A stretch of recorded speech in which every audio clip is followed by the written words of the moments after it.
Hi, I'm Megan Luther, Hi, Parnell Quinn. and we are The Simple Life.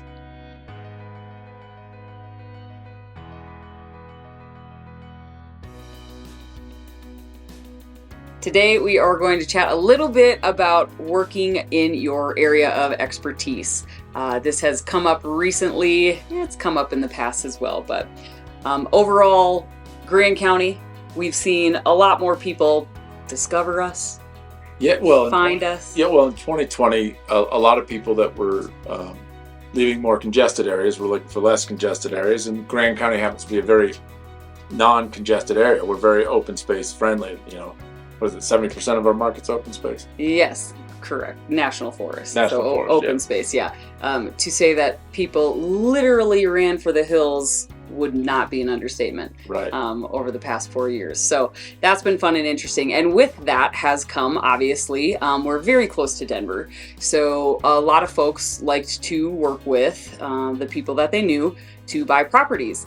And what we have experienced is a lot of folks now either that want to sell their place or are trying to figure out what to do with their current situation. They didn't know beforehand. Right. Well, like a lot of things have changed. So rental requirements are changing.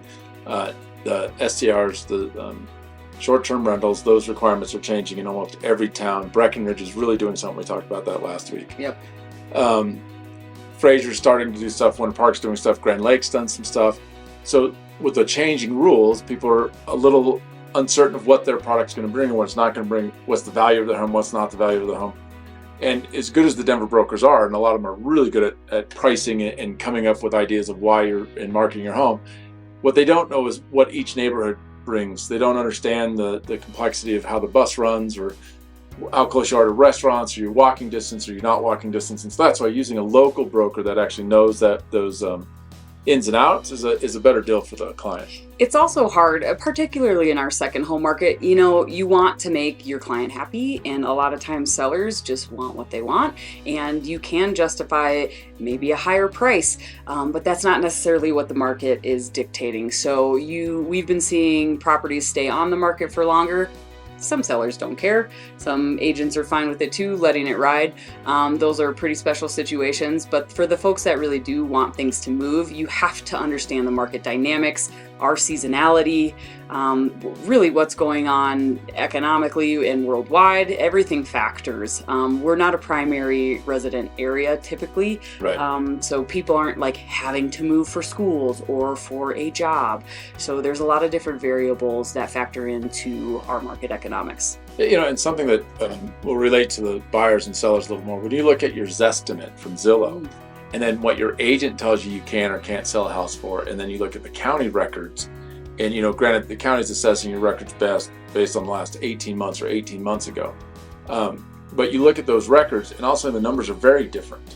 And so the market changes, and every increase in the interest rate or decrease in the interest rate or any new regulations, like short-term rentals having to now get licenses and limitations on people per bedroom and all those fun things, that changes the way people see a property, right? So those are things we've got to look out for. What's the worst thing you've seen? What's something that you've really seen that was like outrageous on pricing? It's not even, I was going to say not even most outrageous on pricing, because that can be all over the board, but just generally people coming up here. And I grew up in a rural area, so it didn't occur to me so much, but being on well and septic, I think that is the biggest hurdle for a lot of folks that are moving from bigger cities, bigger towns. They have public utilities. And when you get outside the actual town of Winter Park and the town of Frazier, you don't have that here in a lot of places. So you're dealing with well and septic, and that can be very intimidating for homeowners that are not used to that. Right. And that is a big issue for people.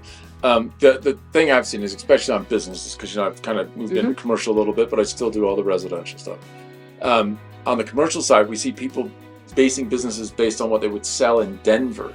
Well, in Denver, you have a lot easier time finding managers, workers, and you have a lot easier time finding clients. The clients aren't as scarce, and they're not second homeowners. So up here, you got to really put that in.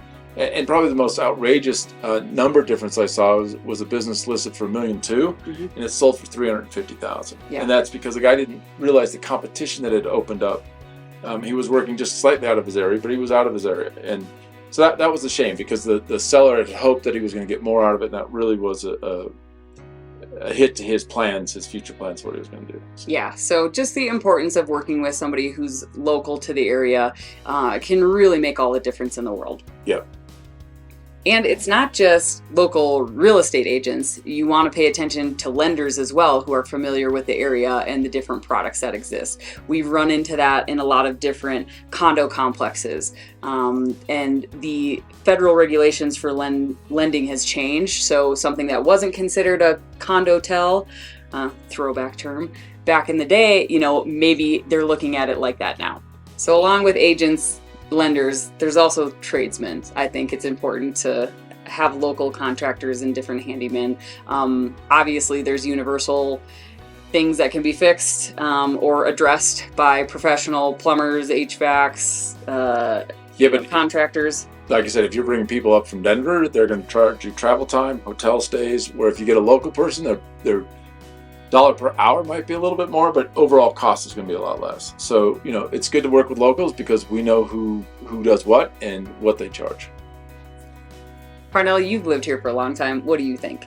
Well, in the years that I've been here, working with the people that know the area and that live in the area are your better chance of getting the right price, getting your home done, fixed on time, getting the right lender, having lenders that know what they're doing, having agents that know what they're doing, and having the tradesmen that know what to do something. So what I say is talk to the people that are in the area and let us help you get the best deal possible.